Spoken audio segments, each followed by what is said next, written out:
आप सभी का अपना YouTube चैनल MK एग्ज़ाम में स्वागत है। तो चलिए दोस्तों, आज का जो वीडियो होने वाला है वो आप लोगों का हिस्ट्री विषय के ऊपर है। अगर आप लोगों को ये वीडियो अच्छा लगे तो चैनल को सब्सक्राइब कर दीजिएगा, साथ ही साथ बेल के आइकन को भी दबा दीजिएगा और अपने दोस्तों के साथ शेयर भी कर दीजिएगा। तो चलिए पहला क्वेश्चन क्या दिया गया है यहाँ पर देखते हैं।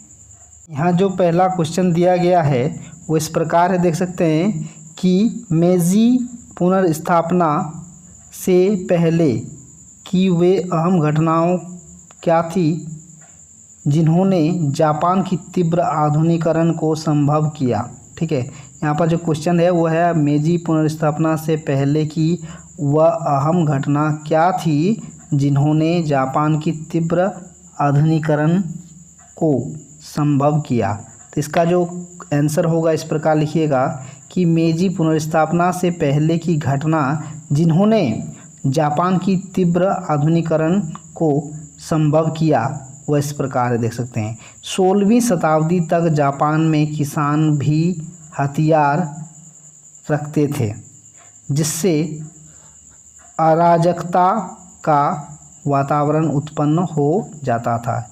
इसलिए इस शताब्दी को अंतिम वर्ष में किसानों से हथियार ले लिए गए। अब मात्र समुदाय वर्ग के लोग ही हथियार रख सकते थे। इससे किसान अपना संपूर्ण समय और ध्यान कृषि कार्यों में लगाने लगे। ठीक है, उसके बाद कहा जा रहा है कि मूल्यवान धातु के निर्यात पर रोक लगा दी गई। ठीक है, उसके बाद है व्यक्तियों के गुण उसके पद से अधिक मूल्यवान समझे जाने लगे। ठीक है, उसके बाद शहरों में जीवन संस्कृति का प्रसार होने लगा। बढ़ते हुए व्यापारी वर्ग ने नाटकों और कलाकारों को संरक्षण प्रदान किया। ठीक है, इस प्रकार आप लिखिएगा, इसका आंसर दीजिएगा। उसके बाद कहा जा रहा है कि मुद्रा के बढ़ते हुए प्रयोग और चावल के शेयर बाजार के निर्माण से भी जापान अर्थतंत्र का विकास नई दिशाओं में हुआ। ठीक है, इस प्रकार आंसर दीजिएगा। उसके बाद कहा जा रहा है कि मौलिक और करदाताओं का निर्धारण करने के लिए भूमि का सर्वेक्षण किया गया और भूमि का वर्गीकरण उत्पादकता के आधार पर किया गया। इस प्रकार आप लिखिएगा आंसर। उसके बाद नेक्स्ट जो क्वेश्चन है उस प्रकार देख सकते हैं कि धर्म सुधार आंदोलन का क्या प्रभाव पड़ा। धर्म सुधार आंदोलन का क्या प्रभाव पड़ा, इसका आंसर दीजिएगा इस प्रकार कि धर्म सुधार आंदोलन के प्रभाव, और इस प्रकार इसको लिखिएगा, ये जो आपका धर्म सुधार आंदोलन का क्या प्रभाव पड़ा, इसको आप इस प्रकार भी बोलिएगा, धर्म सुधार आंदोलन को क्या परिणाम पड़ा, मतलब इसका क्या प्रभाव पड़ा इसमें। तो इसका आंसर दीजिएगा कि धर्म सुधार आंदोलन के प्रभाव जो है वह है आपका कि धार्मिक आंदोलनों के परिणाम स्वरूप लोगों में राष्ट्रीयता की भावना जागृत हुई। ठीक है, क्या हुआ कि धर्म सुधार आंदोलन के प्रभाव से धार्मिक आंदोलनों के परिणाम स्वरूप लोगों में राष्ट्रीयता की भावना जागृत हुई। उसके बाद कहा जा रहा है कि कुछ विद्वानों के मतानुसार धार्मिक आंदोलनों के परिणाम स्वरूप आधुनिक लोकतंत्र का विकास हुआ। ठीक है, उसके बाद कहा जा रहा है कि धार्मिक आंदोलनों को परिणाम स्वरूप सांस्कृतिक क्षेत्र में स्वतंत्र वातावरण का विकास हुआ। ठीक है, इसमें कहा जा रहा है कि धार्मिक आंदोलन के परिणाम स्वरूप सांस्कृतिक क्षेत्र में स्वतंत्र वातावरण का विकास हुआ। ठीक है, इस प्रकार लिखिएगा, इसका आंसर दीजिएगा। उसके बाद दिया है कि धर्म सुधार आंदोलन के फलस्वरूप उत्तरी यूरोप प्रोटेस्टेंट हो गया तथा दक्षिण और पश्चिम यूरोप पूर्वतः कैथोलिक बना रहा। ठीक है। कहा जा रहा है कि धर्म सुधार आंदोलन के फलस्वरूप उत्तरी यूरोप प्रोटेस्टेंट हो गया और दक्षिण और पश्चिमी यूरोप पूर्वतः क्या होता है, क्या हो गया, कैथोलिक बन गया। ठीक है। तो उसके बाद लीजिएगा, कैथोलिक देशों में कला का विकास होता रहा, परंतु प्रोटेस्टेंट देशों में कला की अवनति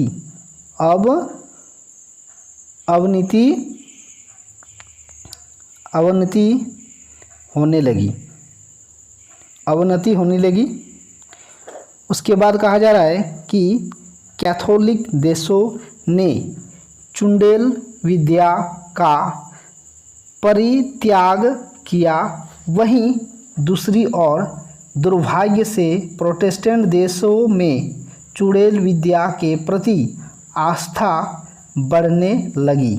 इस अंधविश्वास के भयंकर दुष्परिणाम हुआ।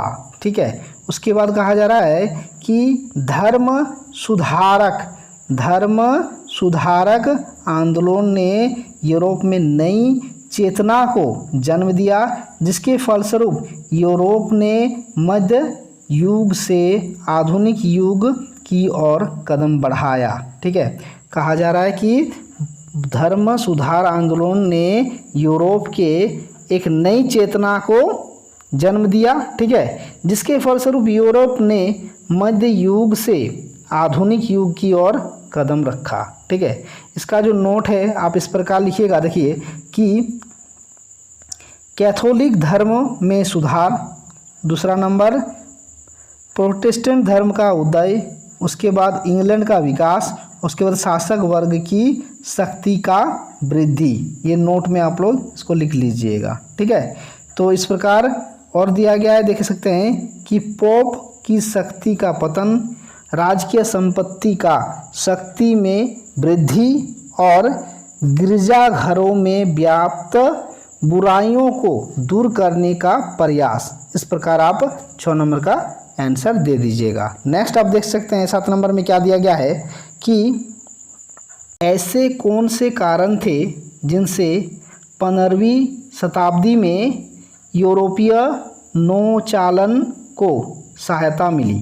तो इसका जो आंसर दीजिएगा इस प्रकार दीजिएगा, नौचालन मतलब होता है नदियों या समुद्र में आदि में नाव या जहाज चलाने का विद्या। ठीक है। इसका उत्तर इस प्रकार दीजिएगा कि यूरोपीय नौचालनों को निम्नलिखित कारणों से सहायता प्राप्त हुई। किसके कारण से? तो पहला जो कारण है वो इस प्रकार देख सकते हैं कि पहले के मुकाबले नौका का आकार बड़ा किया गया, जिससे इसमें अधिक सामान भरा जा सके। उसके बाद शस्त्रों से नौकाएं सजाए गया ताकि आक्रमण के समय स्वयं की रक्षा कर सके। ठीक है। उसके बाद 15वीं सदी में यात्रा साहित्य का खूब प्रचार प्रसार किया गया।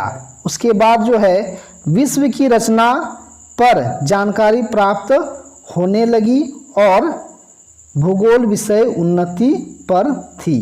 ठीक है। उसके बाद दिया गया है क्या, कुतुबनुमा अर्थात दिशा सूचक यंत्र का आविष्कार हो चुका था। इससे यात्रियों को खुले समुद्र में दिशा की सही जानकारी मिल सकती थी। ठीक है। तो इस प्रकार आप इसका आंसर दीजिएगा, आपको पूरा नंबर मिल जाएगा।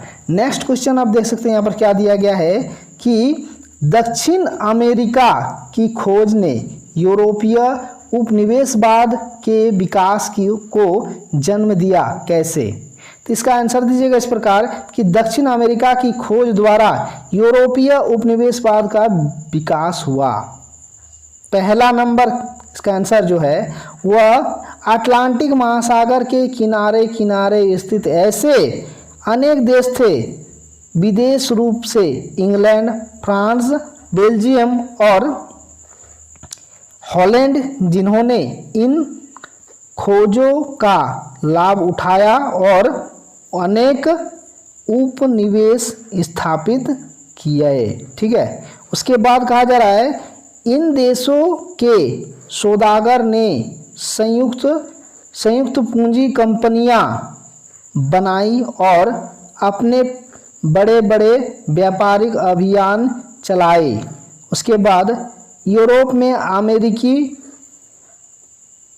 प्रदेशों से बाहर आई चांदी सोने की बाढ़ ने अंतर्राष्ट्रीय बाजार और औद्योगिकरण का भरपूर विस्तार किया।